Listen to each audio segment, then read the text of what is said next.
Let's get things started then.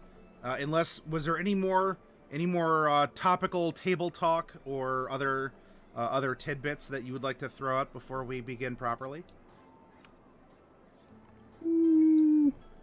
No, I'm not gonna say anything more as far as that goes.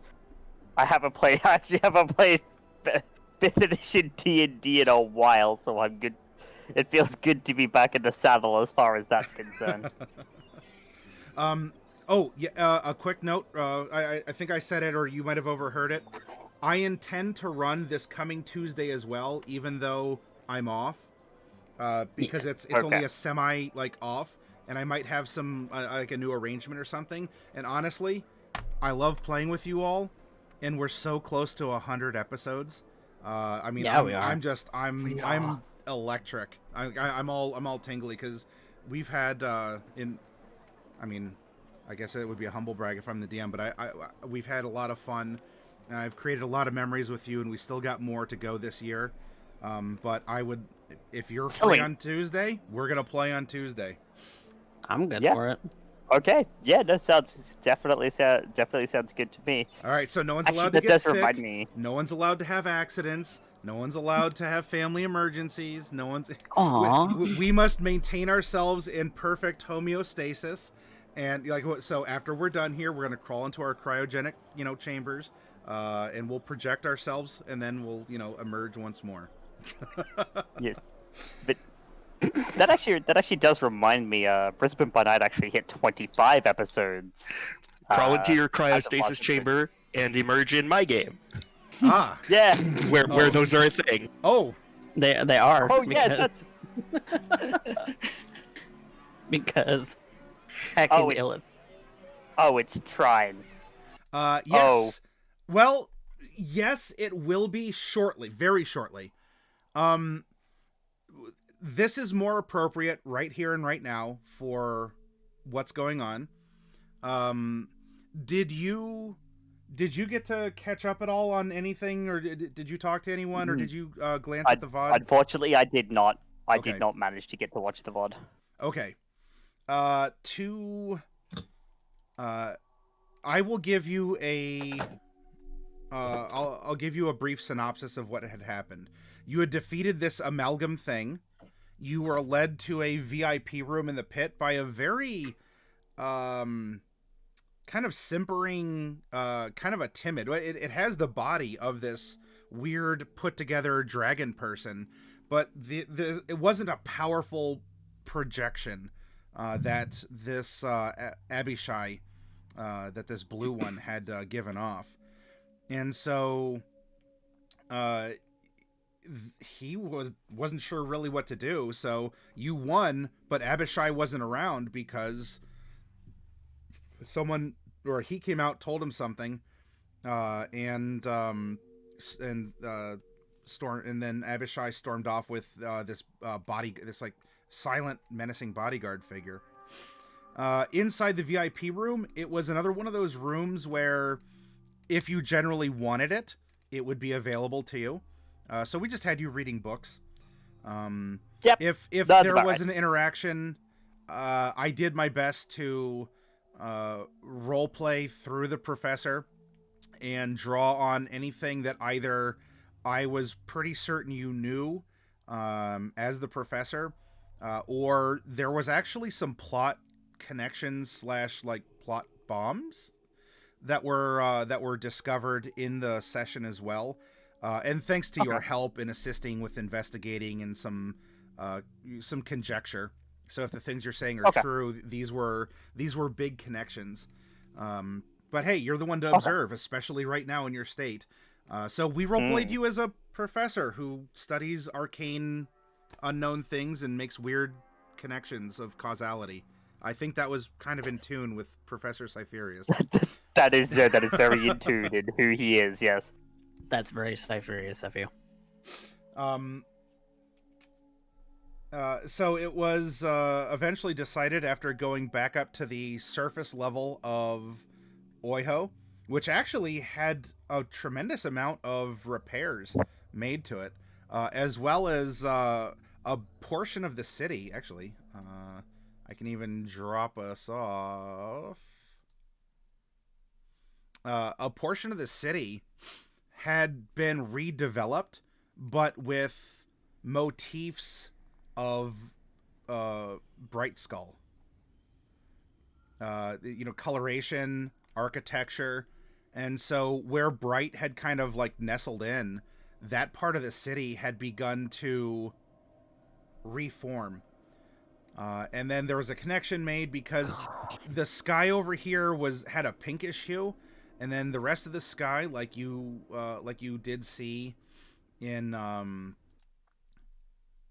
like you did see on your arrival, was still green.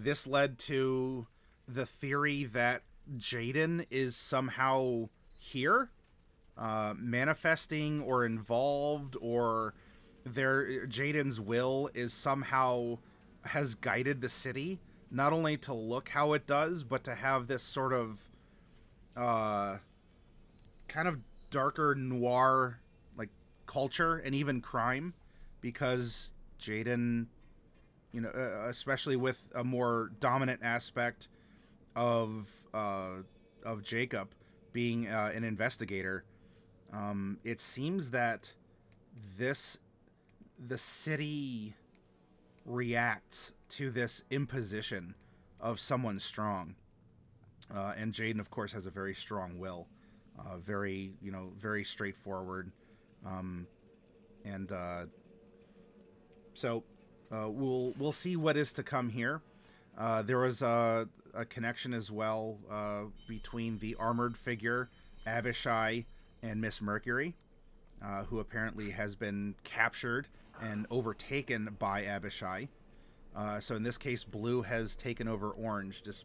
I guess that makes sense, because aren't they in art? Blue and orange are like contrasting colors. Yeah. Mm-hmm. I want to make sure I use the right word there. So it's you were wandering around. The Mordecai has a very determined outlook to reach the tower, and so you were told by the kind of the servitor Abishai, if that's the name of the creature, if not the name of the individual, this weird put together dragon person, that the people of Trine have been everywhere here, and so if you talk to them, they would be able to tell you a way to get there. And so that was the goal, because Mordecai knows where Trine is, and you've kind of figured out in a sense how this place works, because it does take your determination, it does take your force of will, it does take your desires, and it manifests them, it amplifies them, it weaves them. And so Mordecai could for sure be able to reach Trine again, because he'd been there and interacted and whatnot. And then we'll see what happens. But yes, that's why I have where I had Trine open very early on there, because that is where you will eventually reach. And by eventually, it'll not take very long. I promise. There was, and also, Professor, there was a, maybe not a lore bomb, but there was a big connection between the strung up giant things, those dragon things, and this place, as well as its ruler. So if the others want to give you details, then they certainly can provide that. You're conspiring with Bright. That's my synopsis. If you want to invoke something in particular, even if you're not aware of it, lethality, if you're like, oh yes, totally, remember when we talked about that thing? Hey, can I get a hint? I'll be glad to fill in for you. But just to keep things moving forward. Yep. And so yeah, you can talk, or if you want to like message each other, you can do that too if you have anything in particular. I don't think you're down any spell slots, so you should have had a full rest and be back up to your five-eyed self. Okay, sounds good to me. All right. So then you had left Oiho, and you we're back out wandering in these. You're back out wandering through the landscape here. Naturally, as that's exactly what exists outside, seemingly the only civilization. But this is an opportunity for you all to talk or think out loud, or you're piecing things together. So I don't know, in the time from last week to this, if there's an idea that you had as a player that you want to manifest through your character. But this is your DM saying that before we reach the next destination, if there's anything you wanted to talk about or figure out, I super promise that I am not going to have a random encounter savage you on the way to the circus. Now, after that, I'm not going to promise anything, but at least on the way there, if you want to figure anything out while you're walking through the dusty wastes of the outskirts of Oiho, this is an opportunity for you to do so. Yes, floating through the dusty outskirts of Oiho. And dusky to some extent. Yeah. Yes, I can't think of anything just quite at the moment. No, I'm pretty good at the moment. Okay. Yeah, I can't think of anything quite just at the moment. Okay. Well, if anything does tickle your fancy on any of the topics that I brought up, even in passing, because I was trying to be succinct, then you're welcome to again think Still out loud or. Still want to talk to Miss Mercury, because that vision that I saw of her teaching the Child Emperor and Shadowhar is something that I'm very concerned about. Yeah. Well, Miss Mercury is presumed to be the prisoner of Abishai, as Miss Mercury is the one who is the ruler, or was the ruler of this place. Part of the conjecture might be interesting because the skies outside the city are very much this kind of dusty, dusky orange. There are the fireballs that still rain down intermittently, and there's that lightning that just always kind of courses through and like even hugging underneath the clouds, and it all just sort of like cascades in one direction.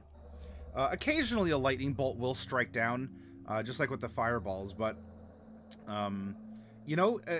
having become aware of them and I guess further to support, in a sense, everything that you've been piecing together about this place, they haven't, the fireballs haven't been, not that they seem to be guided by any sort of malevolence or a will at all, but they've just become kind of a background thing, just it's atmospheric almost at this point. But yes, it would seem that actually Miss Mercury has been dethroned, or whatever she chooses to use as a comfortable seat. And that... Oh, and we also pieced together that she was Bambardelus's wife. Yeah! Oh! That Miss Mercury was Bambardelus's ex and the mother of those... Glenn and Gary. Yeah, Glenn and Gary, the twins, the kind of weirdly put together twins. We did come to that conclusion. Wasn't his ex-wife also like a fiend patron? Actually, no, that makes far too much sense.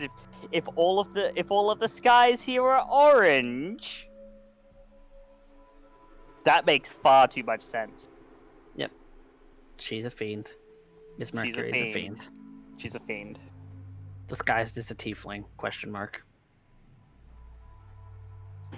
Oh, I mean, is there really that much difference? Well, tiefling heritage has human in it. I mean, I don't look particularly fiendish. So does Candy's heritage. But, yet they're fiends. If not for my rampant mutations, I would not look too fiendish. Yeah. I have horns and a tail, otherwise I am very human looking. Yes, because humans normally have blue skin. Casimir looks more like a fiend than Mordecai does. He does. Yeah. Yes, because Actually, Casimir wanted to play in the goop. Well, He's Casimir, literally a fiend. in your own way, even though this is happening now in the present, You're a you fiend and an are undead. demonstrating a kind of missing link. Because yes, you're a fiend, but you're a silver dragon. And there was So what? we were implying implications that fiends are fiends, and they look like as such because they got their tails and their horns and their resistances and a lot of other qualities from dragons. Ah. So yeah, no. Part fiend, part undead, part humanoid. Very screwed up. Yeah, you're probably gonna want to watch it back to VOD. At least for this one. Yeah, I'm definitely gonna be watching the mod back. You guys found out a lot. Well, we put together things a lot. Yeah, we Based didn't on- do too much. Based on just talking to each other, we really didn't do a whole lot last session. Oh wait, But we hold on. talked. Here's an out of context picture for you. Yep, there you go.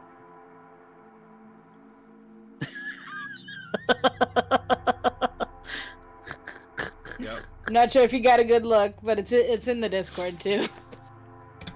Yeah, I'm gonna take a peek at that. Where is it? It's in your creations, right? Creations. Yeah, I can throw it in secret chat, so it's easy. But yes, we're walking toward Trine. Ah, oh, I see. Oh, you got it. Okay. Fortunately, Yeah, no, I Professor, with you being a spectator, you are in a very unique position where pretty much all you have to do and all you can do is both smile and nod. Yeah, you know, Smile and nod your well, way the through the lore telepathy. bombs, and I mean, yeah, the telepathy. So, actually, hold on. I think I actually think that I may have a thing for this. oh, It's gonna require quite a bit of scrolling up. But when I find it,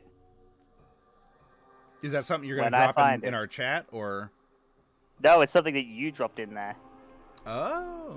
No, okay, yeah, no, it didn't give me that. Alright. I was just gonna be like, did my demonic blessing give me detect thoughts? Cause that would be nice. Oh. Oh yeah. If you'll have to see, because I forget what your It's Frazzle Loop, it's minor illusion, disguise self, invisibility, hypnotic pattern, and then the liar's eye. All right. Yeah, I was like, invisibility? Yeah, invisibility's nice, but I'd much prefer detect thoughts. I mean, see how it's worked for Bright so far. Have you seen Bright lately?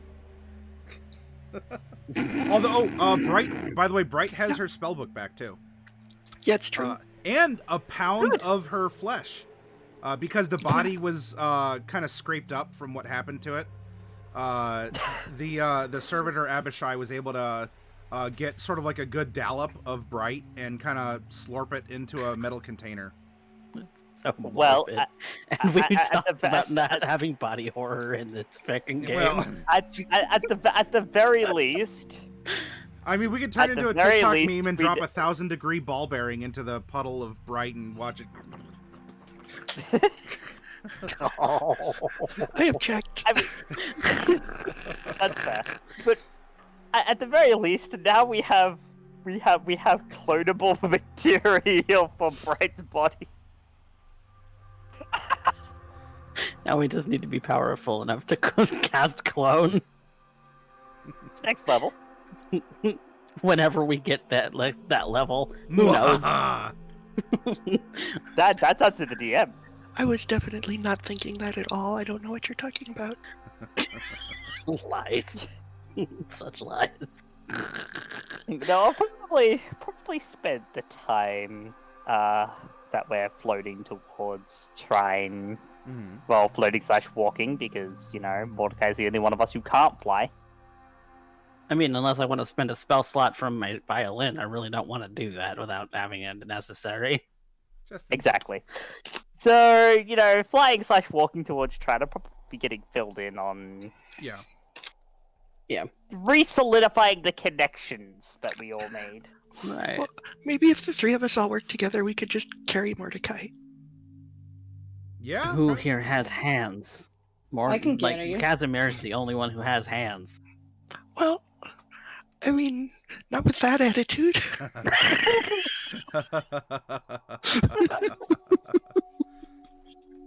Mage hand.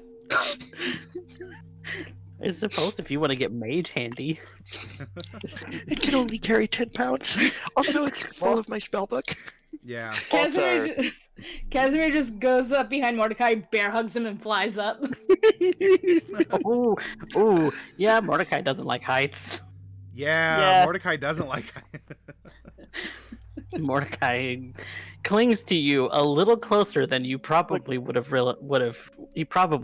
otherwise.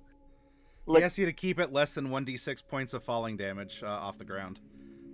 Yeah. Please. Yes, please. Very close. Stay close to the ground. Look, Mordecai, getting mage handy is the topic of a very different stream. Well, with Just ask Celine. with the speed of flight and the knowledge of Mordecai where Trine's location was, which it most likely still is, because it didn't seem like they were going anywhere at any speed. Sure enough, outside of any shenanigans you do to each other, you can see the circus tent in the not really even on the horizon, because it's more like you can kind of come around a bend because there's a lot of these hills and like twisty, jagged spires and such. But sure enough, there's Trine up ahead.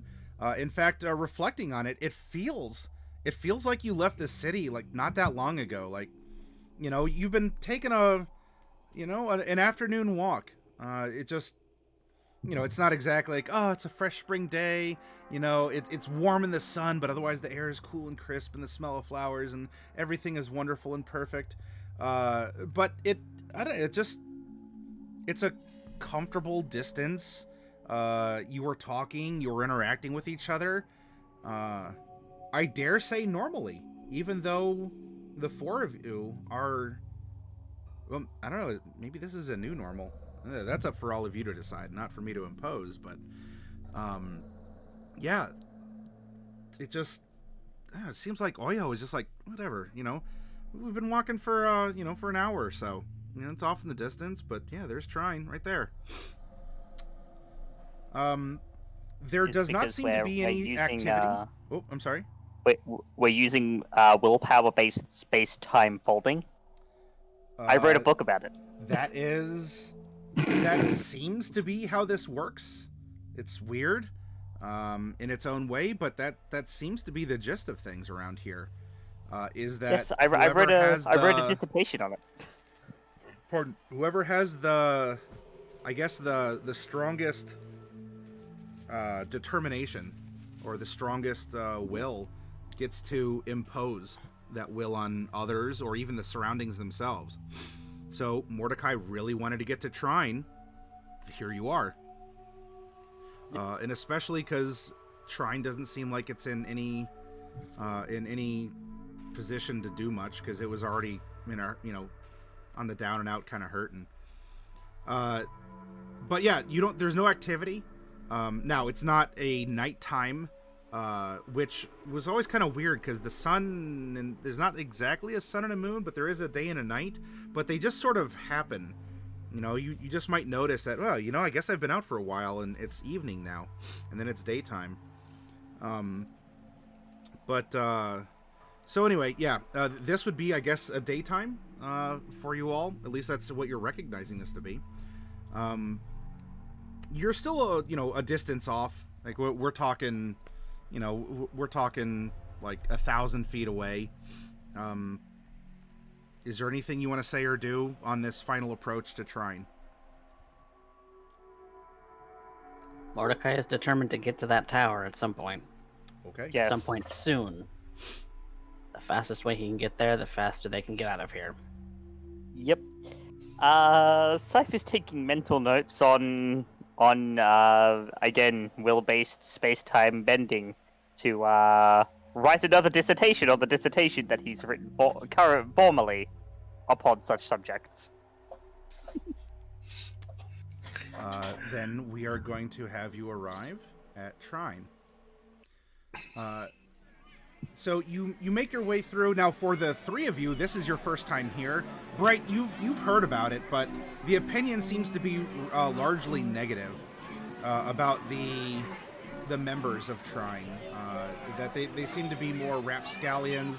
Of course, there's those little red gribblers that have been causing people no end of pain because they always seem to be lurking. They were stealing and such. But as you approach, there's no one out there. There's no gribblers. Not that, no one working on any of the wagons or anything along those lines. Mordecai, you make your way inside, and the others can follow. And what you see is, well, it's what you are seeing here. Now, last time, I mean, it may have been because you were fighting against things, and so certainly their meat was everywhere. However, what is on display here in the interior of the tent in this carnarium is just that, the workers of Trine, all the gribblers. It looks like a great many of them have been sundered. They have been impaled on hooks. And there's no sort of devilish decor or a sort of a macabre arrangement of things, or even like a creepy a bunch of dead people in the stands, but they're all placed to look at you kind of a thing.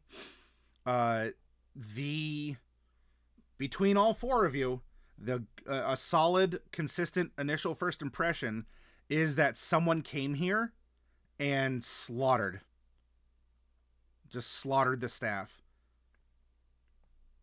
And by staff, I mean the gribblers. You don't think this was Abishai's doing, do you? Why? Get rid of the Why? competition, and he seemed exceptionally irritated earlier. I mean, that could have happened at any time. Why would it happen now? Incentive. Incentive to what? We did, murder his stupid amalgam after all. Sorry, amalgam. True. I can What does understand that have being to do with the upset about circus? that. And we didn't murder him. It was an honest fight in a pit. He put us there. That was our trial. Why would Yes. Abishai be upset that someone beat them at their game? There's such a thing as being a sore loser, Mordecai. Well, yes. You But know, this is stop- their just domain. stopping We don't intend stopping it. at the foot and No, but this isn't the first time anybody's won in the pit. no, I just get Lately, this maybe. distinct feeling that maybe in his eyes we weren't meant to win. And we did. And of course, if he had any idea that any one of us had been here beforehand, that or, the matter of perfect target to take out some freshly juiced anger. I don't know. I mean, he didn't really seem that. I mean, if we weren't meant to win, he could have cheated. Could very much be that he tried. That's just conjecture, though. Cheaters never win. Well, No. Well, not in the end. They get caught. Or, you know, I guess I just don't see what any of that would have had to do with the circus. I mean, it's not like it's your circus, Mordecai. No, it's not. I was only here for a matter of a day. well, if we can find senior staff. But yeah, you did not invest in this place. No. Now the my place is in Mesomasca. Yeah. Though to that end, Mordecai, you had approached on the normal way that brought you to the front through the the main flap and whatnot. Everyone here, in all of their various chunks, are these red gribblers. You don't see number 2. Yeah, I've got to find him. He's the one in charge here. And let's get looking. Right. Abishai's always, from what I understand, always had a doubt for those little imp things. They, for whatever reason, were causing trouble in the city. I remember coming that. from here. Possibly. Anyway.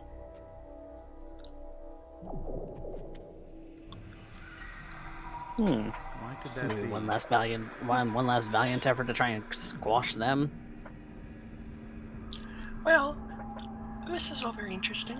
I'm going to go ahead and cast Mage Armor, and I'm also going to go ahead and cast Detect Thoughts, which I'm going to use in radar mode. Ah, okay. All right. I'm just simply looking.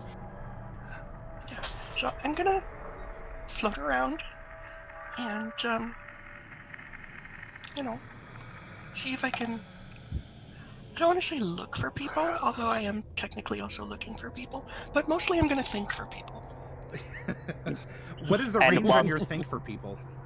30 feet. 30 feet. Okay. As Bright Skull is flying around, attempting psychic sonar, or sinar, if you will. I would like to do the old-fashioned looking with the peepers. All Same. 5 of my peepers. All right. So Mordecai and the Professor are being observant, perceptive boys here. We have Bright just kind of going around pinging, looking for activity. Now, Casimir, this place looks really tasty. I mean, it's just... It looks like this happened not that long ago. Like, this blood still actually kind of gives you a palpable kind of... Meat and Maybe, viscera. yeah, some meat, some blood. You know, whatever the vampiric sort of 5-second rule is on dead blood. You might actually be able to get in that window if you kind of want to go around and lick a couple corpses. They're already strung up and draining. However, you might be in a unique position as a hunter. I mean, everyone sees the finished product, but you might be able to piece together the pieces to reconstruct what happened. If you want to do any sort of survival-y shenanigans.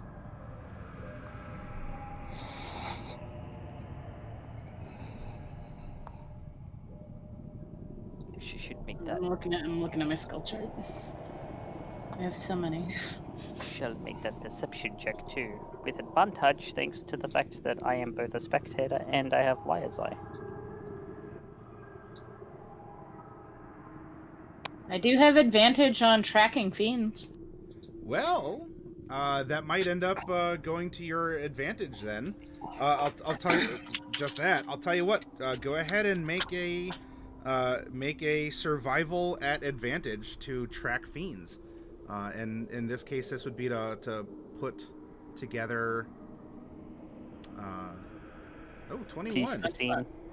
Okay. You want me also to roll a perception check? For Mordecai and the Professor, yes. I mean, I think each of you each of you are either singly good or you already have advantage from something. Yeah. Mm-hmm. Yeah, no, I already have advantage due So, to Liar's Eye and whatnot. so each of you roll perception at advantage as, I mean, you're looking at different things, but also very well. It's not that you're not helping each other, but you're just each very good at this, and so you can see more and more quickly by splitting up because you're good at this. So a 26 from Mordecai, or a 25. And I got a natural 20 to make 27 on mine. Oh, yep, I'm sorry. And yeah, oh, the green number 27. I'm sorry I missed that. I'm going to bring up 2. You all have a handful of +1s. So, just as a heads up, now I am floating 2 +1s currently, but if any of you want to use your pluses, then let me know. Yep, so each of us has 1 currently? Oh, you have more From what I than can one. Because Oh, okay. there was stuff floating from last week that hasn't fallen off yet. Okay. So yeah, I think each of you might have at least 2. I don't know how many I have. But just bear that in mind, and I'll let you know if you have it here. Okay. All right. And then Bright is getting involved here with her own perception as she's going around. Bing, bing. Yeah, I mean, it shouldn't really require a perception roll. No, Since I'm not really perceiving, I'm really using a magic spell.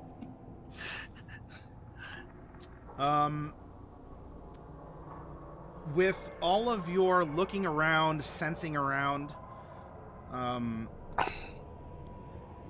in the tent, in the main tent here, Bright, you are not detecting any mines that are not already ones that you would predict that you are detecting from.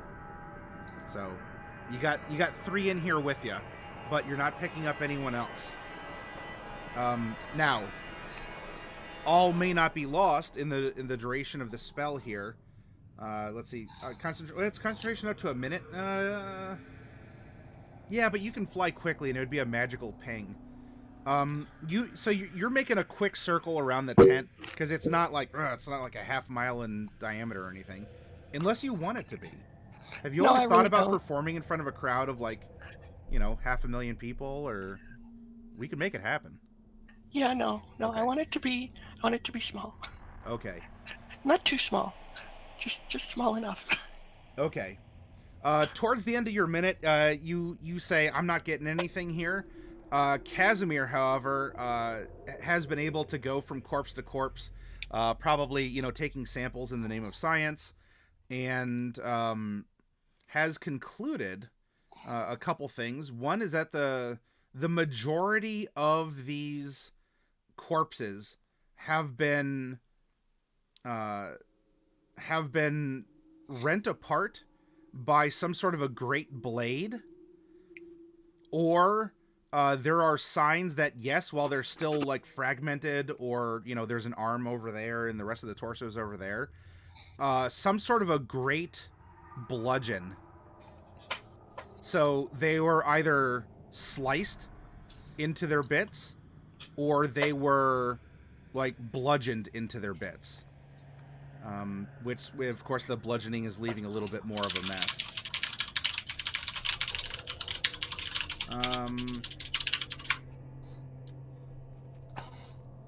And Casimir, because you've been traveling with the professor for a while, you've seen what he's done.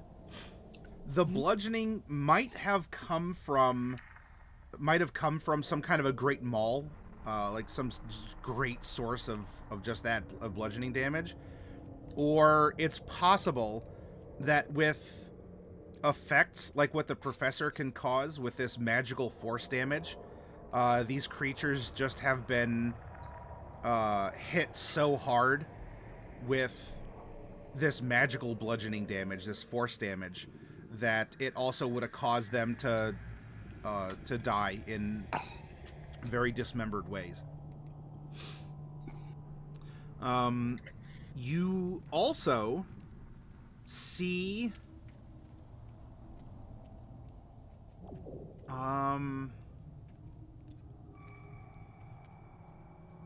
you see two different sizes of footprints in the bloody sand of this inner circle.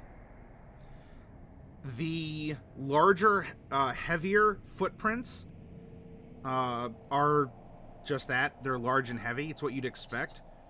Though the slightly smaller, coming from a lighter person, maybe this person's really fast or something, because there's a lot more. There's a lot more of the lighter footprints. And when I say smaller, I'm not like, you know, you get like a big size, 15, and then like, oh, like a little like toddler shoe. It's still an adult. It's an adult humanoid foot size, but just not as large as the larger, heavier ones. And the larger, heavier ones are inside the realm of medium-sized humanoid, and not, a big lumbering creature, kind of like what you saw in the alleyway. But yeah, the lighter ones, there's just a lot more of them, so that could lead to a clue or further investigation or thoughts, but this is what you're getting after the initial examination. You do see, and this is going to be a clue for Bright, that there is a set of the heavy footprints do lead outside through the back of the tent. You all came in through the front up here. The heavy footprints do go outside the back. And so Bright has only made an orbit inside the tent. If you want to instruct her to go outside, then you can. Because there's activity that went out, not in. In that case, I think all of us should go out then. Yeah. I definitely want to go out. Okay. In this case, I don't want us splitting up. And before you do, because I'm giving you all the baseline information from this initial part of the investigation. Mordecai, you are seeing signs that these gribblers. Certainly there's a lot of stray charred spots because they can all shoot fire. That's something that they demonstrated to you all. There's not a lot of them. There's not a lot of like these char spots, but there definitely are. And you're also seeing that a lot of them had like rakes for the sand, brooms. There's one that looks like there's just this massive like cleave through it, and it was sitting in on a bench, and it had a bunch of like popcorn, whatever, the paper containers for popcorn. It was just sitting there with a bunch of popcorn containers beside it, and now it's beside itself. Professor, you are noticing from your own observations that, you get what Mordecai had. Both of you are really close, so it's not like there's a super huge difference between what you see, but you might see different things.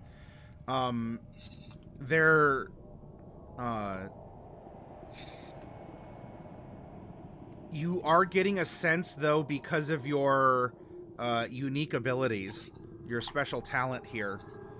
The corpses that are strung up are done so in a pattern that in infernal, and we're not talking about this old kind of weird dialect that's spoken here in Oiho or the region. Talking about modern infernal.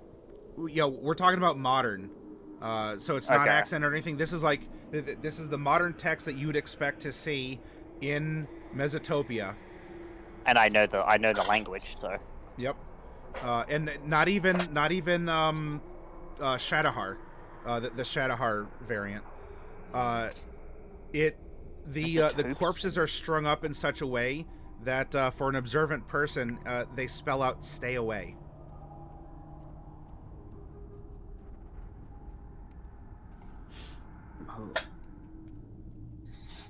Mordecai.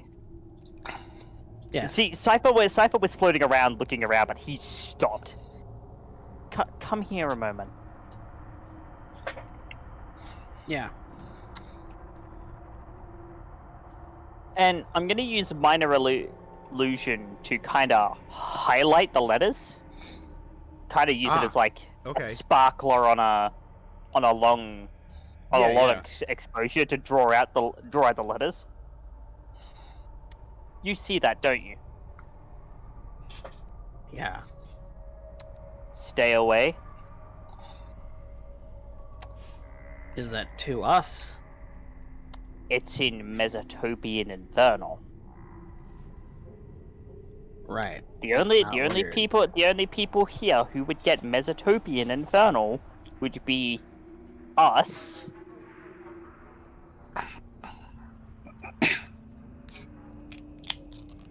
Jaden. Mm-hmm.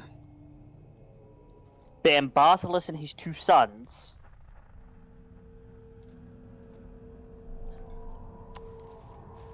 And Miss Mercury. Right.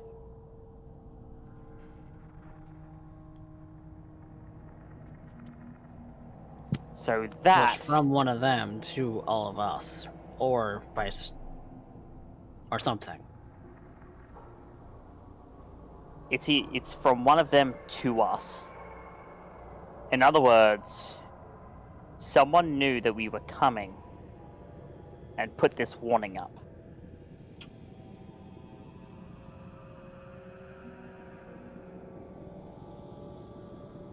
So what are you suggesting? I'm suggesting, Mordecai, that things are a lot more dire than they first seem. You know, chunks and giblets and whatnot aside.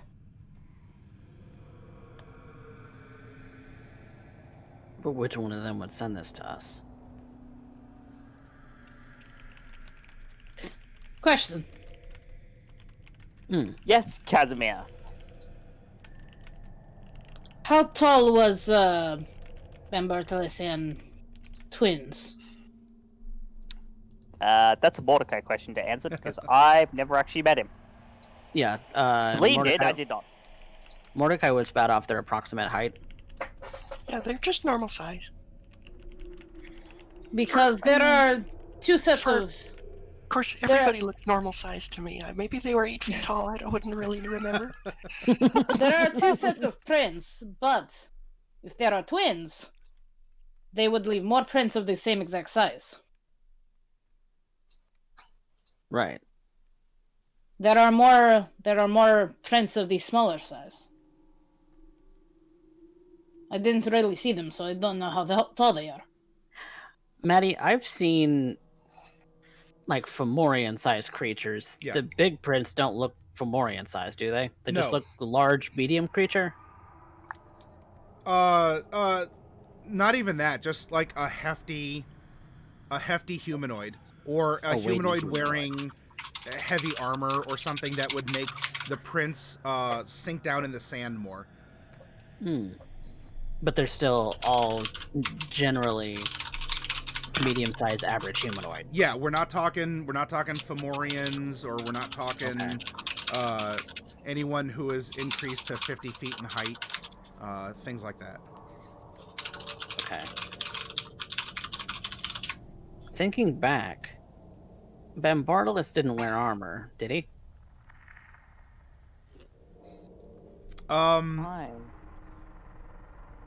When you met him, take them when he left? He didn't, because they were being lumberjacks. They were living in the forest, very simple lives away from society and all this. But it doesn't mean that he can't. It sounded like he was able. I mean, he led a life of fighting prowess, and he showed off that he is a very good fighter when the possessed sort of other lumberjack camp came in. So he wasn't exactly wearing armor then, but the way that he fought, it would be surprising if he wasn't capable of doing so. So it's possible that it's them. Yeah. And there's also the fact that, as Casimir had pointed out, a lot of these corpses were sliced in half by greatswords, or something along those lines, like heavy bladed weapons. But why wouldn't he call it for help?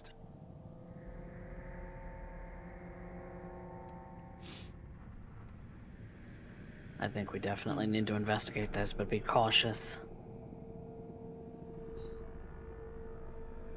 Because why would he attempt to tell us to stay away? Why would he try to intimidate us with this to try and stay away?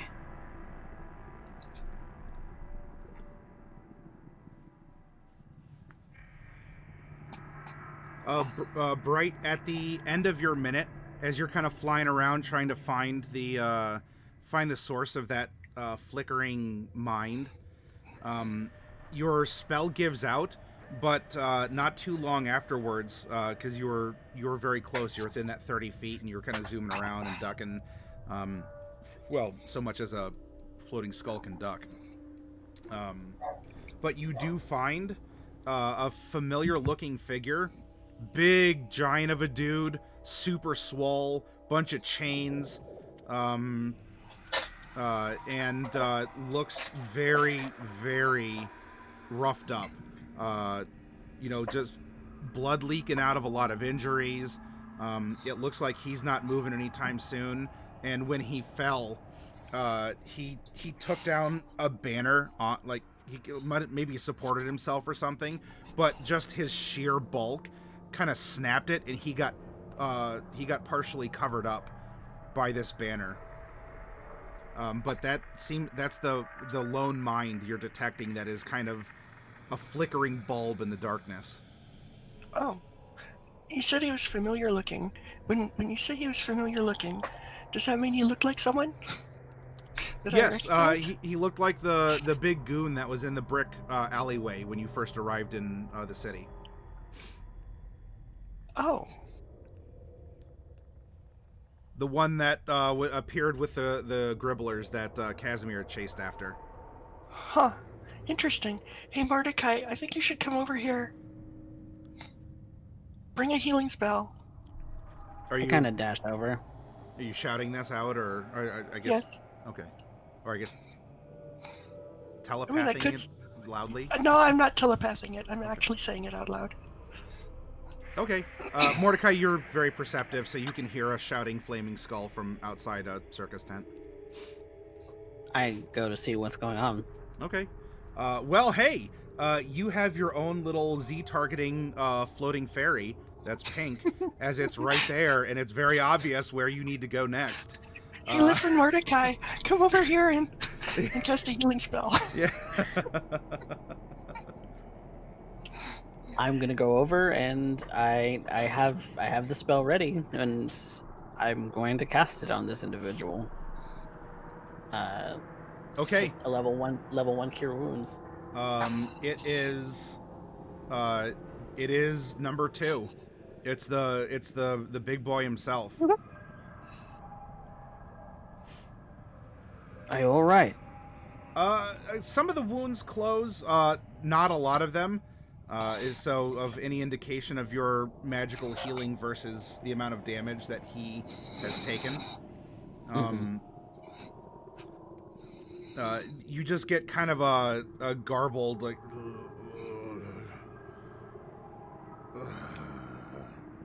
If he was fading from unconsciousness, it'll definitely keep him awake. Yeah, but I mean, he's also kind of talking into the ground and might have blood in his mouth. I kind of roll him over.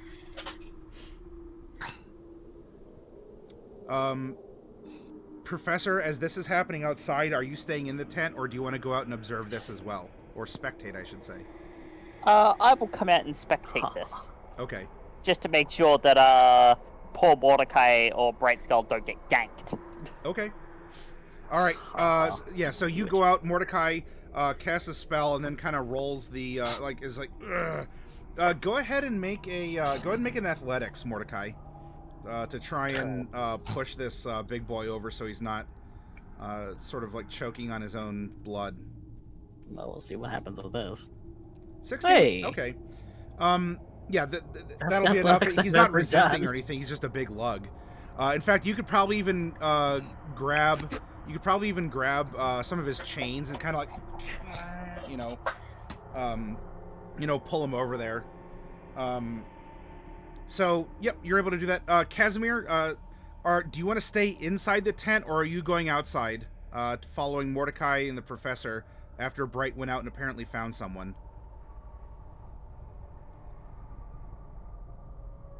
Oh. You plugged in, Casimir? Who is on mute? Oh. I'm plugged in now. Yeah. Oh, there we go. Did you want to stay in the tent, or did you want to go out? Where's the party? They left through outside, that rear exit.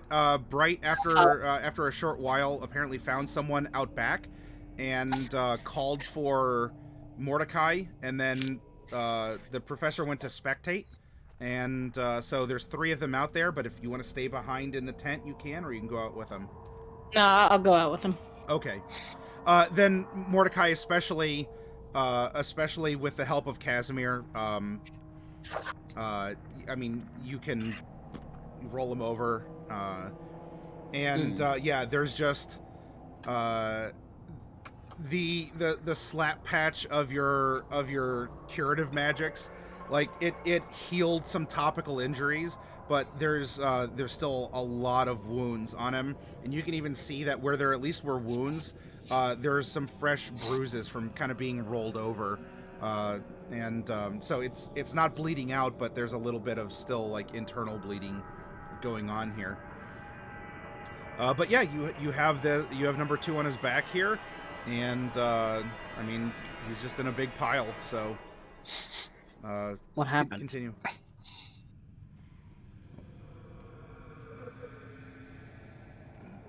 Mordecai. Yeah, it's me. Kind of opens up one eye and like just seemingly like took probably one of those big bludgeoning impacts, because it's bruised like a huge in the eye is all bloodshot and everything. Opens his eye. Yeah, it's me. Came back. Like, came back because I need answers, but what happened here? Attacked. By whom? Don't What did, know. what did they look like?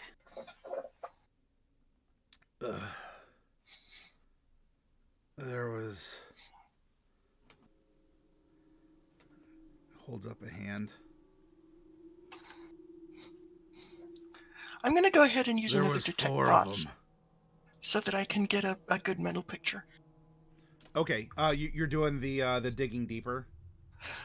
Well, I mean, if he's thinking about this, then I don't have to dig deeper, because if it's surface thoughts, I just want to get like a telepathic picture instead of having to deal with his description. Oh, okay.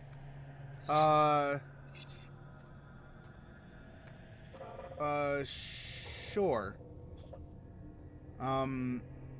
Yeah, if you just want surface thoughts, then I can provide you... I'll still interact with Mordecai in sort of a Q&A. Of course. But if there's anything either extra or that you can add to the to it, then we'll illustrate, or I'll expound on something.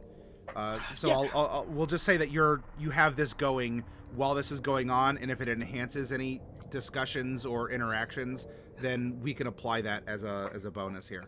Yeah, what my plan is if he's thinking about these creatures, then maybe I can lift a picture of them out of his mind.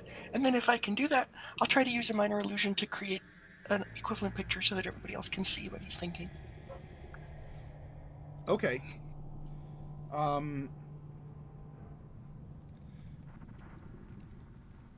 Okay. Okay, I'll keep that in mind. And so Okay. Mordecai, let's have your discussion or your interrogation, and then we'll accent it with a video feed in a sense as necessary. That's more like a slideshow. Well, slideshow, yeah, that's true. Here's our vacation in hell. Thank you all for coming. If I see Bright doing this and she's popped up basically a picture of what these things look like, because if he's thinking about that, what do I see in the it's for your picture? benefit. Yeah. What do I see in the picture? You see 4 silhouettes. There's 2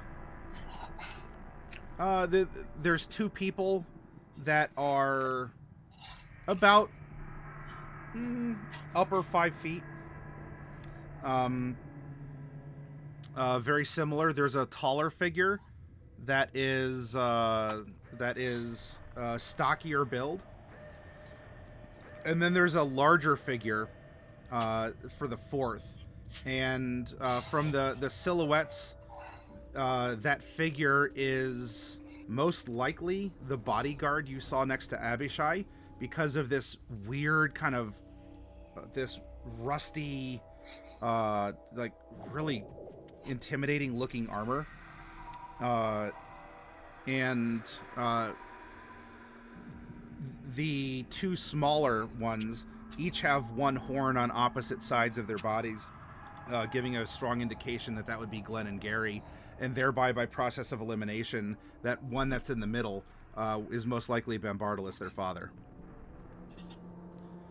But the picture that is there isn't very clear. It's rather dark. But if I can imply that it's Glenn and Gary, then I definitely say out loud Mm-hmm. it was them. It was definitely them. And looks like they're working for the Abishai. Well, maybe. What? I mean, Why would it doesn't seem like the sort of thing Bambardalis would do. this place is weird though, Bright? Yeah. Haven't you noticed that some of us are doing things that we normally wouldn't do? I don't know. I don't know. I'm not Murder, sure how to process all steal of this. gold that belonged to an ancient religion. Just whatever, casual, non-personality shifting stuff. Right. This place is just weird in general. I mean, you want to stay, so isn't that weird? I don't know. It doesn't seem weird to me.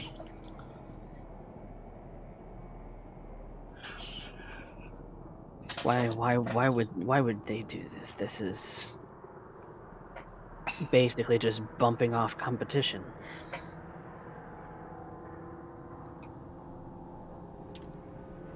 Maybe that's all it is. Well, now that we know it's Bambardalis, you could always send him a send. I can't send him a send right now. I don't. Didn't I don't try have that my and it spell not ready. land? You tried to reach Sophonix. Oh, I did. Okay. But if Bambardalis is telling us to stay away, that's likely just going to be the response he makes. Well, that's what he told us the first time. But Yeah. I mean, a really long time ago. But Yeah. When we first got here. It was only a few days ago. Yeah. Yeah. that's not It's only really been a couple of days. not really going to That's be an not option. that's So not he's an gonna have to say assumption that something you else. wish to make, Mordecai and Casimir. Sounds Look, I'm going to introduce you to an advanced concept called time dilation.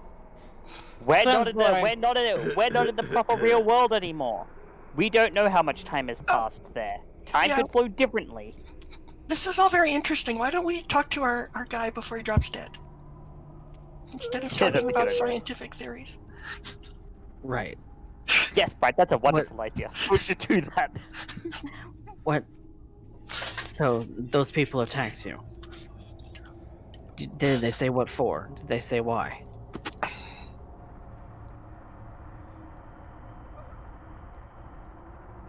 Two attacked. Rushed up. I remember falling from something. Then flashes and pain.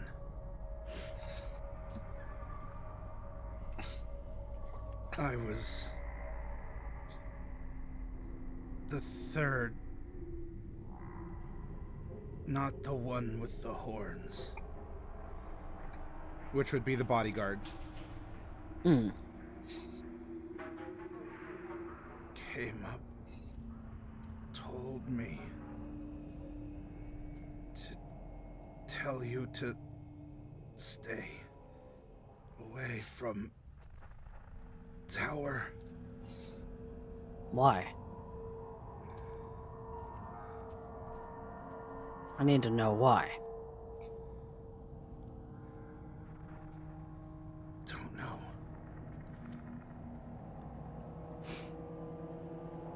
Well, I have to know that that's not going to keep me from going. Curiosity. It's an invitation. Without a reason.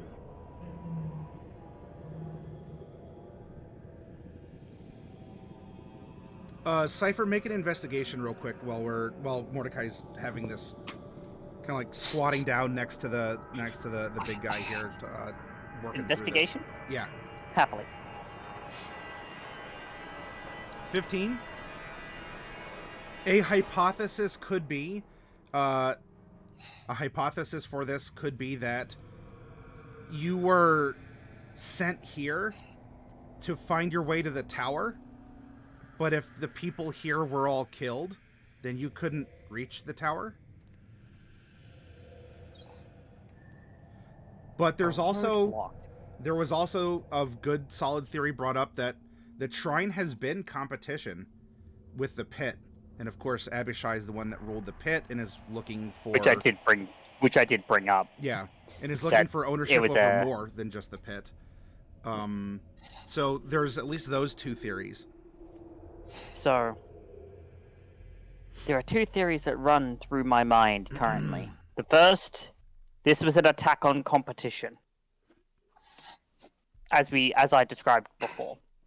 The second is that we specifically came here to gain information that these people have, information that these people couldn't give us if they were dead. I.e., someone specifically trying to keep us away from the tower. I need to know how to get to the tower number 2. There was someone else with you that was smaller. Who was it? Are you asking this to number 2? Yes. Just the staff. Okay. We were trying to fix the circus. Ugh.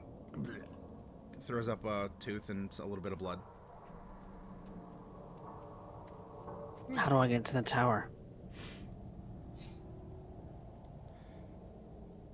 I will answer that, Bright, because you're providing this sort of enhance. I want you to make a perception, as there's his memory is there, like you're capable of producing very low quality images, but you need to try and find an enhanced version of 13. As he's talking about as he's talking about the attack, the figures still remain mostly a silhouette, a blur. But the two the two in his memory opened up with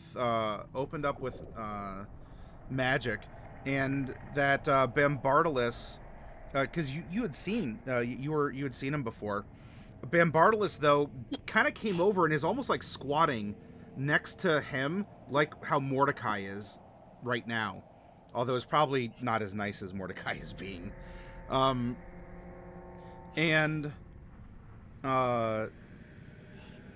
Bambardalus has does have a different appearance. Now, I mean, obviously there's the mutations and whatnot, but there's just something about him that seems different. It looks like Bambardalus, but there's just in your observation of what this big guy saw, he looks different. Maybe I lost your sound. Oh. Yep, we lost you there for a sec. Oh. All right. Bambardalus looks different. Oh, he's still Nope. gone. No. Still none.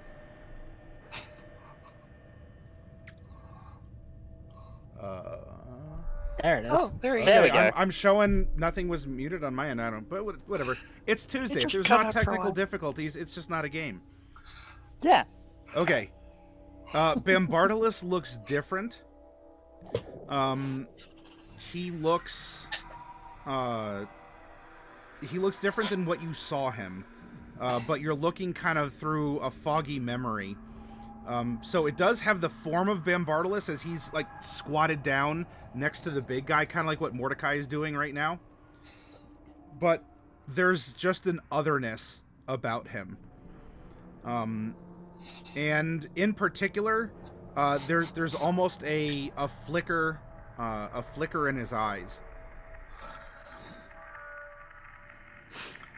Which would be more of a supernatural, like, hey, you're a flame skull. You might be used to, that for yourself, but Bambardalus never seemed to show that before. But there's this otherworldly flicker in his eyes. Huh. Well, it could be a disguise of some sort. And you do see that while he has his greatsword, the two boys don't have their weapons. At least none showed up in the memories that have been presented to you. But they also seem to be the ones doing the pew-pewing. I don't know. It's all kind of that's fishy. different. Yeah. Because I don't know. It just seems kind of fishy. I mean, I could change all of our appearances. It's a little harder now that two of us have turned into floating blobs. But under normal circumstances, I can change our look, right? So that it could be a false flag. That's all I'm saying. Maybe it's not really Bambardalus and his sons. Maybe it's some other crew. Which other crew? Lack of information. Yeah. But potentially it's not Bambardalus. Potentially. Oh. I mean, heck, it Hey. could even be what's her name? A terrible thought comes to mind. You mean, what's her face? Yeah. The one that was giving Bambardalus trouble in the beginning. Not his his wife, ex-wife, but the other one. or You mean you Grimhilda? mean Grimhilda? Grimhilder Von Olay. Yeah, I meant Grimhilder. I wasn't thinking it was Miss Mercury. That doesn't make sense here.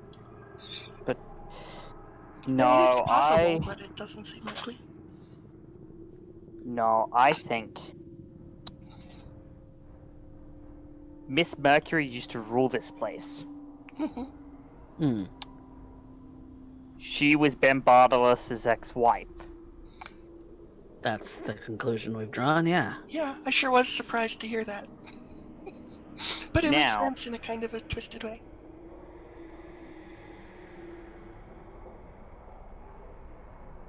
have any of you shared with Cypher the things about Bambardalus that you know? I'm sure that probably would Likely have. in some of downtime, like Yeah. any. Yeah, it's not a secret. No, it's not. It's maybe come up. He used to serve her, didn't he? Well, they In a, were married, so kinda. Yes. but he also did kind of say that he served her in a I revere you kind of way, almost like one would to a god. Not a god. But a fiend. A pact. And trust me when I tell you that I know a thing or two about pacts. So did Jade, I think. Jade made a deal with Son and Ruth, I think. A deal that that would silly replace girl. her fate with Jacob's. That silly girl. Then again, she couldn't have known. Anywho. A pact is not something so easily broken. And this Abishai claimed Miss Mercury. So maybe he's claiming the pact? A pact is something that is exceptionally hard to break. So yes, I believe that that is Bambardalus and his two sons, and they are currently not working under their own free will. And I believe that they are leaving messages behind, like the one in there.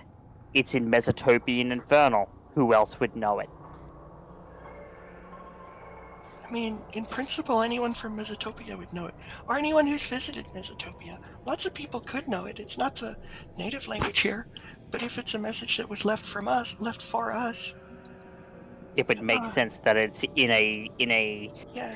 dialect of Infernal that we specifically, as people from Mesotopia, would know if we knew Infernal, which I do, both in Mesotopian and Shadahari dialects. And I you only do, know the Oiho dialect. It's similar to the regular dialect, except people say yins for some reason. Instead of yuns.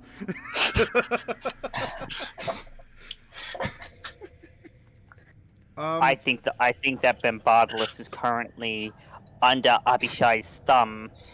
Him and his sons are under Abishai's thumb, acting not of their own free will, and they're leaving that message as a warning to try and keep us away from them, to keep us away from Abishai. Mordecai, this conversation I'm going to say is going to prompt an opportunity for you to make either an investigation or an arcana check, and you can do either of those at advantage. I have a better skill proficiency with arcana. Ooh, look at that green number. Well, That is that's a pretty natural good. 20.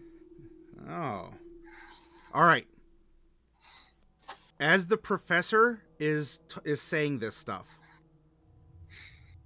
and you're talking here, your mind is going through a lot of this info. And there's a moment where you pause, because it seems, in your opinion, that the professor, even if you don't want to hear it, may very well be have a conclusive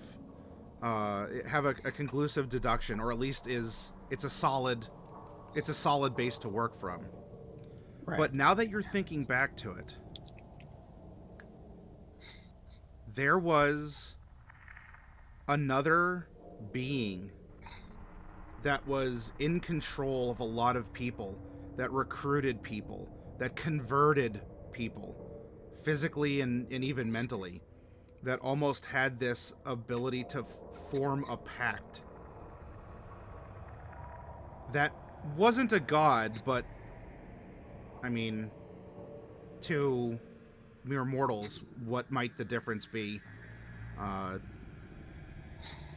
And your mind is hung up on the name of Orlans and how Orlans, Oh. there's so many similarities that Orlans may very well have been one of these things, one of these great sources.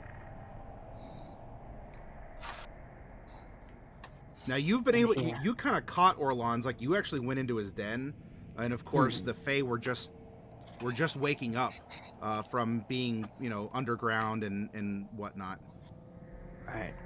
But if you want to use that for scale, Miss Mercury, or even if there's the more conniving, this Blue Abishai, have not, I mean, they've been holed up here, but it's not like they haven't been planning or thinking or plotting or exerting. And Mercury, or Abishai, or however this might manifest, let alone Shonurath, is one of these creatures, these magnificent, not quite gods, but maybe they are. Maybe they're tangible gods, or you want deific creatures. You want to invent a word for it, or however you want to conceptualize it. Of course, we know them as, you know, the pact. Many fall in the face of chaos, but not this one. Not today. But it would seem that you are dealing with these fantastically powerful, ancient, just sources of power, of change, of influence, especially influence. People are these creatures that try and obtain others and draw them into service and bind them by changing them in some way, but also granting them, you know, fantastic powers. And perhaps in this moment, there's just now a ranking or a depth that you just wanted to take a walk outside town one day, and you happened across a grave, you know, a ceremony going on, honoring someone fallen. And now, Mordecai, it seems that you and the others are caught in a great struggle between creatures of otherworldly power and influence. Creatures that, upon retrospect, had consumed the entirety of the power of giants, dragons, Shonurath, the thing that fell from the sky, wherever it had come from, whatever it had fed upon or is currently feeding upon. That you are in a titanic struggle for power here across Mesotopia. One of these, presumably, you don't have to worry about anymore. And if that was a struggle, though, you're facing another one of these beings. And we can only wonder then, as we've known the name of Shonurath for quite a while, will that eventually be a reckoning itself?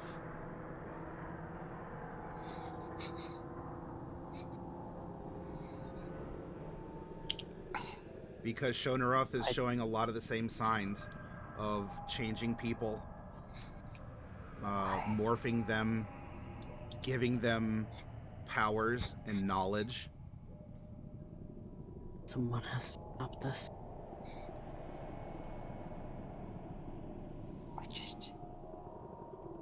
That was what Celine was trying to tell me.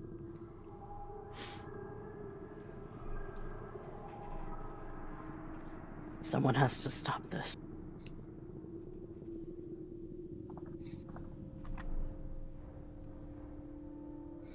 And Bartolus is trying to get us to stay away.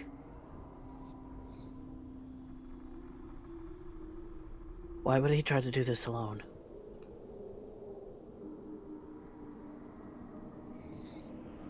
Back when he was a lumberjack, he was trying to run from this. And now that he's been drawn into this, I don't think he wants to fight us, but he may not have a choice.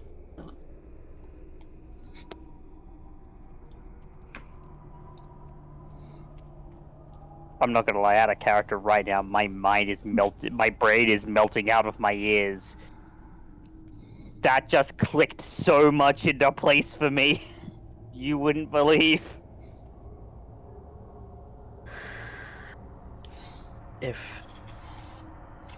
If all of this is like Orlan's,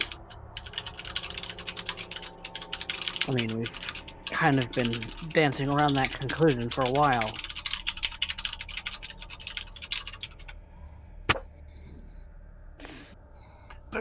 But we killed Orlan's. I mean, that doesn't necessarily mean that he's completely out of the game, but I'm sure it didn't do him any good. And granted, we did catch him on a bad day, which was nice. But Right. I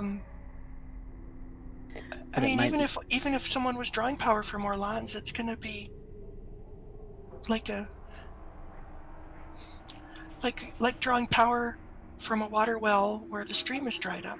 You have what's behind your dam, but once it's gone, it's gone. I don't think we have to deal with Orlan's anymore. No, I think it's more along the lines of we'll have to deal with Mercury. I mean, she never seemed so bad to me. Why can't we just... I mean, she was our friend before. Because it's not Mercury that we have to worry about. Remember that she's currently under the foot of a rather ambitious Abishai.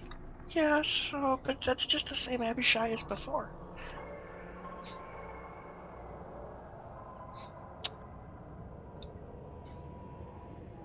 Either way. Oh! Oh no!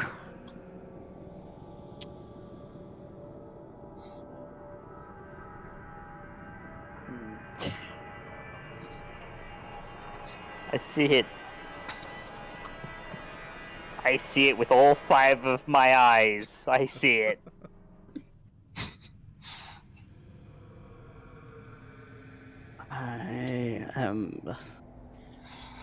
I mean, we know that Jaden has his pact with Shonaruth, but...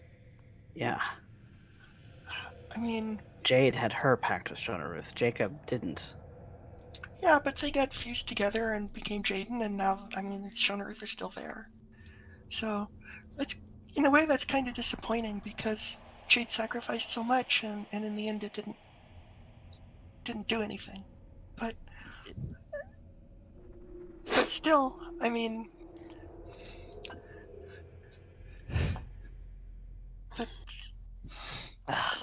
That doesn't... I guess I just don't see how it changes anything. We know that Shonaruth is a big player. We know that Abishai is a big player. Orlan's was, but we killed him. I don't see that things have changed very much.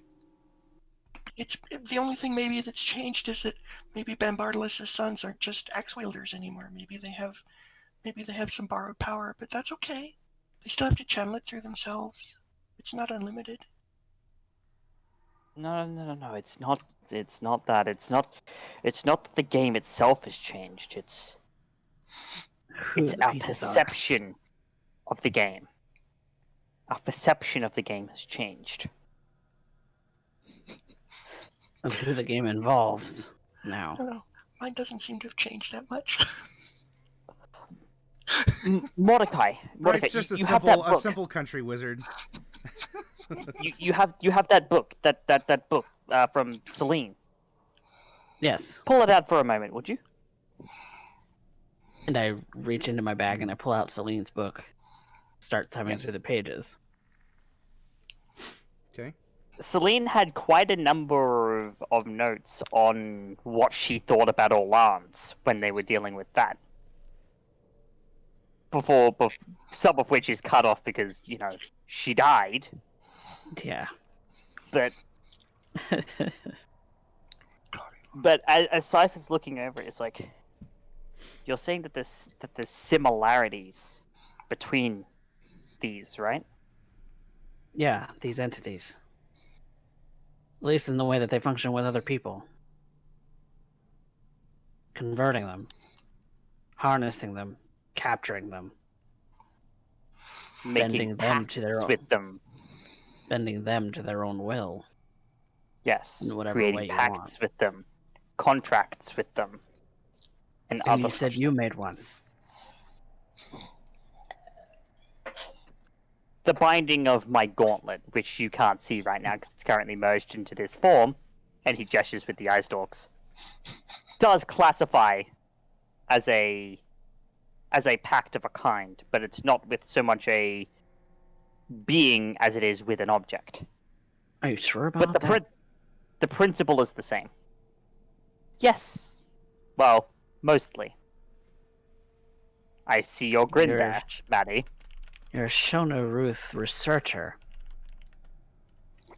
I know a little bit on Shunnaru. I'm surprised you didn't go crazy.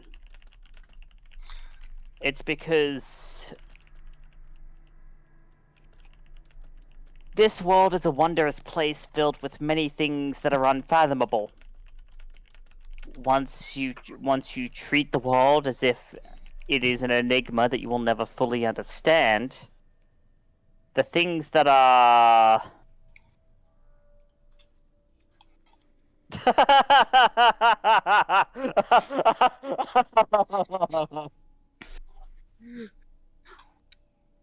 very cheeky, Maddie.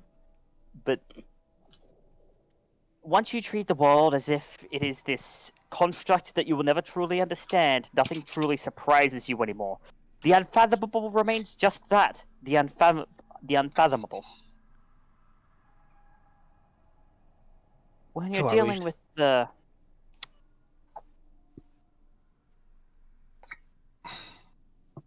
We're still going to the tower. Of course, we're still Yes. going to the tower. But It has a written invitation. It says, stay away, which is, there's no better invitation than that. If you can help me recover, I can lead you there.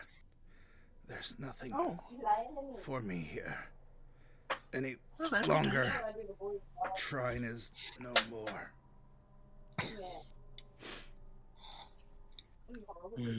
How long do I suspect that it would take for him to recover? Will he recover quickly if I were to, like, dump a level 6 cure wounds into him? That's a good question. He's a bit of a chunky boy here.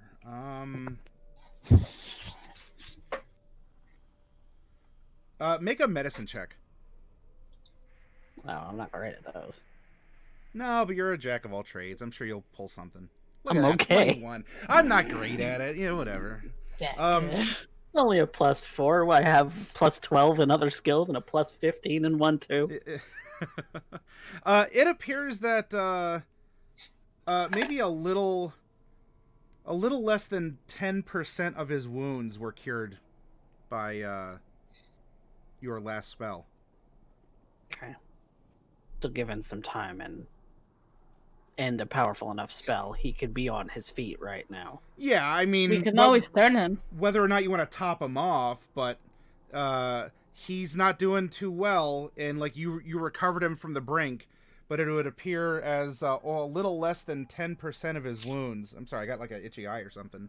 Have been cured by your spell.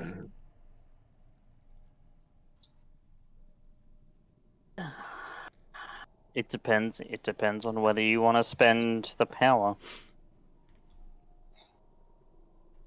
We need to get there. Just fight him. Turn him into vampire. No. No. Why not? He's just... Because that's converting people into a base of power that something else can control. Do you want me to do it? No. It'll be quicker. No. I can't do it, sorry. And so I'm gonna bump a level 6 cure wounds into him. Oh, all right. Which is gonna give number 2 What? Oh, not only what? Let me re-roll that because it didn't actually. Roll Okay, it yeah, as a I was level gonna two. say, It rolled it, wow. it rolled it as a level 1. Yeah, that's so about another 10% of his wounds have been cured. There we Okay. go. That's I much am better. gonna go ahead and spend that level 1 spell too, though. Sure. All right. So 42 so all in all 52. All right. So you're taking some moments, and you're able to get his his exterior mostly sealed up, and the bruises are even receding underneath the skin in many places. He's still not in the best shape. He still has a heck of a shiner, probably from taking an Eldritch Blast like point blank to the face. So that'd do it. But he like throws off the broken banister and kind of gets up, and there's just all sorts of jingle jangles, like chains are just kind of draping around as he kind of like gets up. That's better. But yes, there's nothing here. I don't know why I was spared. The bearded one knew that I was still alive, but they killed everyone else.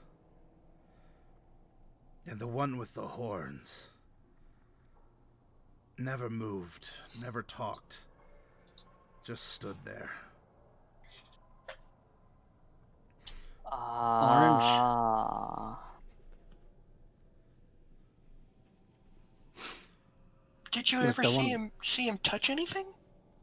Or do anything at all? No. Just seemed to watch the three of them put everyone else down. Huh. Interesting. Clang, clang, clang, clang. And then they all left together. At some point, you arrived. I see. Yeah. I know why you were left alive.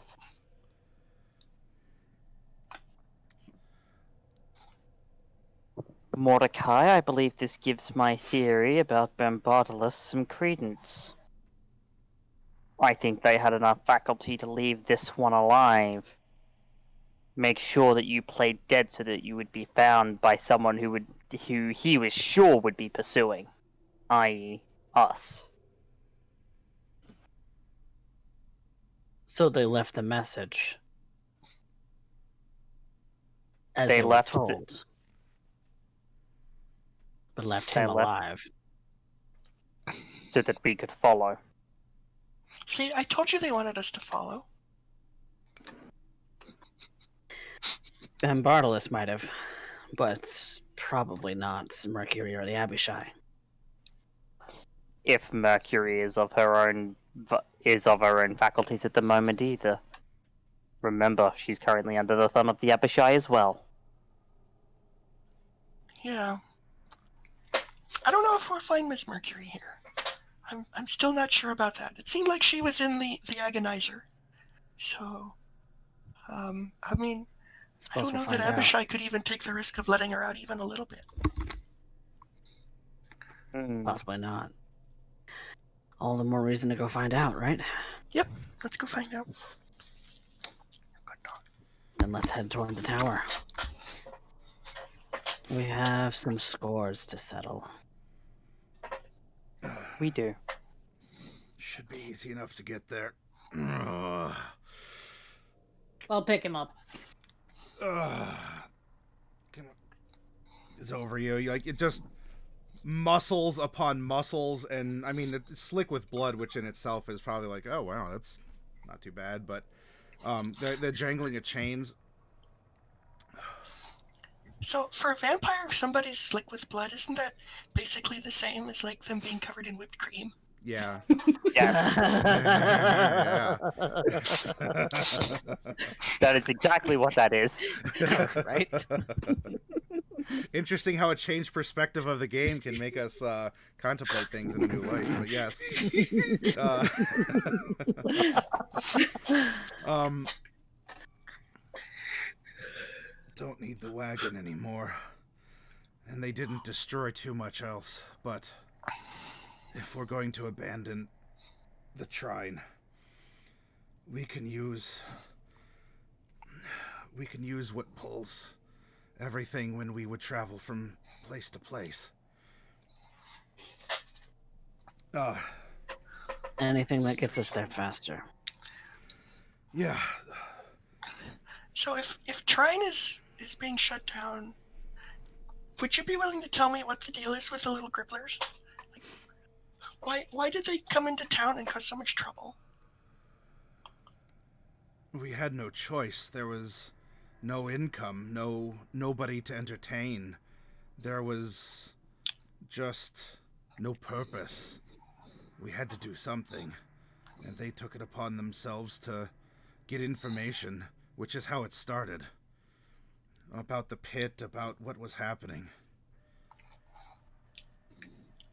And he's walking over to like a smaller tent that is it's out of the way of the main area where people would come and go for tickets or vending or food. Definitely not in the front. It's out in the back area.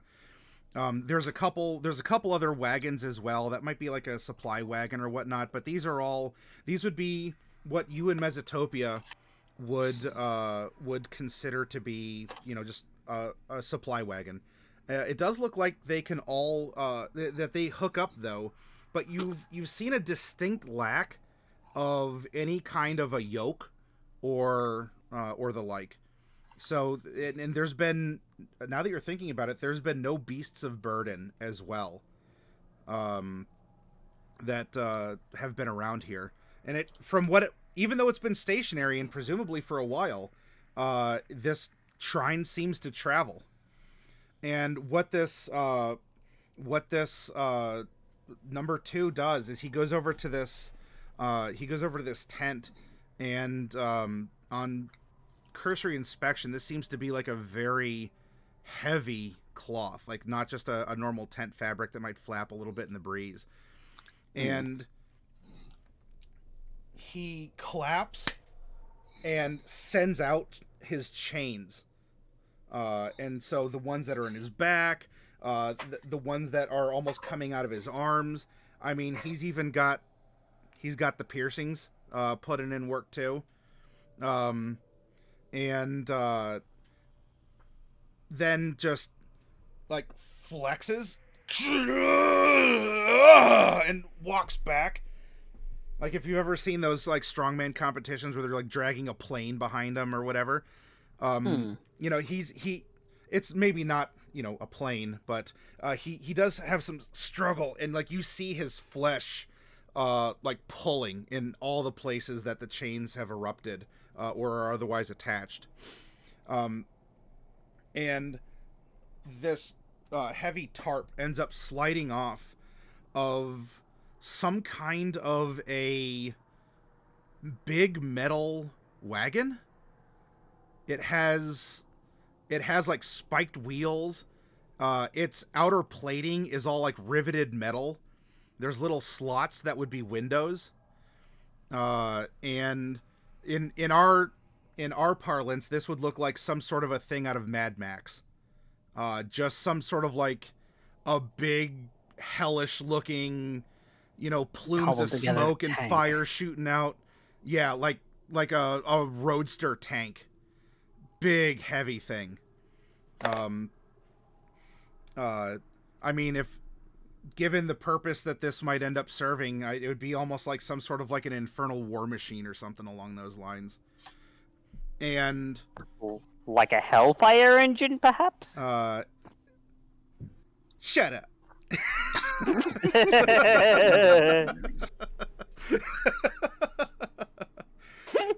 And he goes over to the door and he starts spinning a big lock. opens it up. Get in.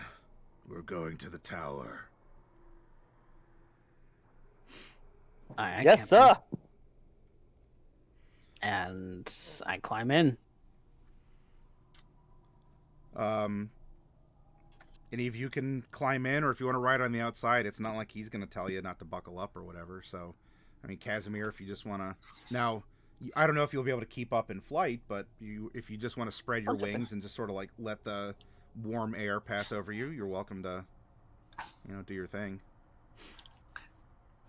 But what would you all like to do as you're getting into this just mad contraption of metal, and he can't get in through the door that you got into. Like, he has to open up.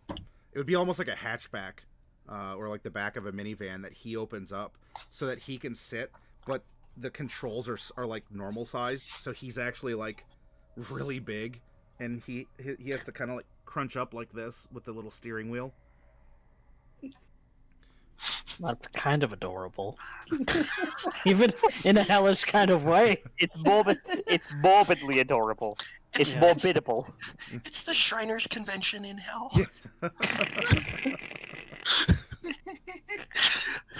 And Sure. Maybe there's a little nook that I could nestle into. Yep, I'm just finding a seat. I'll find a seat as well. He hits or he pulls a lever, and there's a and a large antenna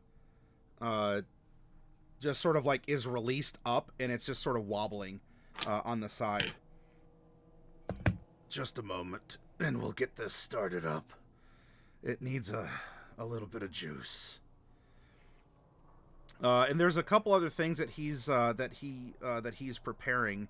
And somewhere in this, whatever this juice is or the antenna means, there is an initial gurgle and then kind of a tit tit tit tit whoosh sound. Part of it's going. And there's a crack-a-boom as one of those errant lightning bolts is diverted from its nearly one-directional course, strikes the large antenna. And when that happens, there's just this flames shoot out the back. Black smoke just belches out of various vents in this thing. And the whole thing rumbles like a snoring dragon. If any of you ride on the outside, stay clear of the antenna. That's it's gonna keep us going, and you don't want to get hit. But yeah, this thing has started up. It is rumbling and shaking. It's very loud, but it's also shooting flames and smoke, and it's really cool because it's a bunch of riveted metal, and this is just